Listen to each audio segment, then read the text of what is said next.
Okay, now that I have your attention, my project is on the topic of westward expansion of the American West after the Civil War, so around 1861. At the conclusion of the Civil War, thousands of Southern slaves were without a home. While some went north, many traveled west in favor of starting life anew.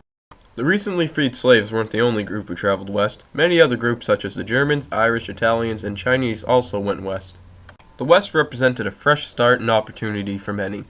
The opportunity to strike it rich with gold mining or to get a job with the Pacific Railway Act.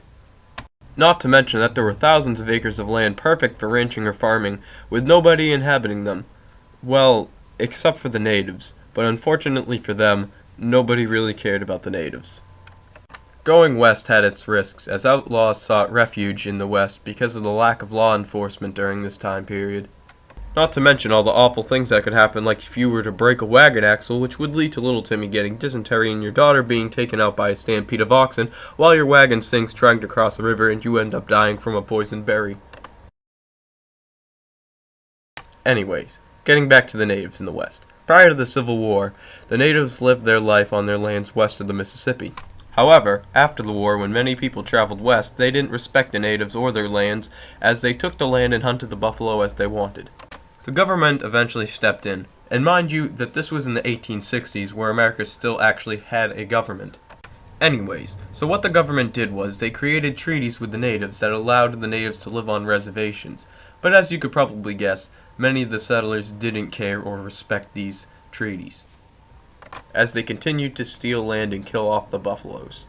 The Dawes Act of 1887 divided the reservation lands into individual plots, which was to be owned by the male head of the household. The natives didn't like this idea, which is understandable considering most native tribes had no actual king or chief, rather they made decisions together and worked together as a community. And as if stealing an entire people's land wasn't enough, the settlers thought it would be a good idea for the natives to drop their own culture and adopt Western ideals, such as learning English, becoming Christian, and learning to farm or another trade.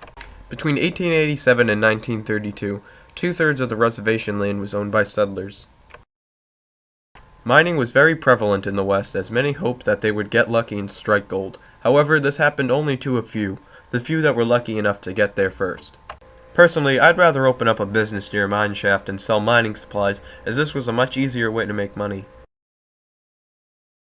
When you hear the word Wild West, what's the first thing that comes to mind? Is it a gun-slinging cowboy? Hollywood may exaggerate, but cowboys were indeed very real. Many people who moved out west found themselves raising cattle in order to make money, or farming on large farmlands thanks to the Homestead Act. Americans adopted Mexican ranching techniques and equipment. Life was not easy for the cowboy. Typically, he had to wake up at 3:30 in the morning and work for 18 hours a day. Thousands of cattle had to be herded into these places called cow towns where they could be sold. A popular trail was called the Chisholm Trail. Farmers didn't have life easy either. The work was backbreaking and the crops didn't always grow. The inflation of the US dollar during this time period caused the crop prices to fall.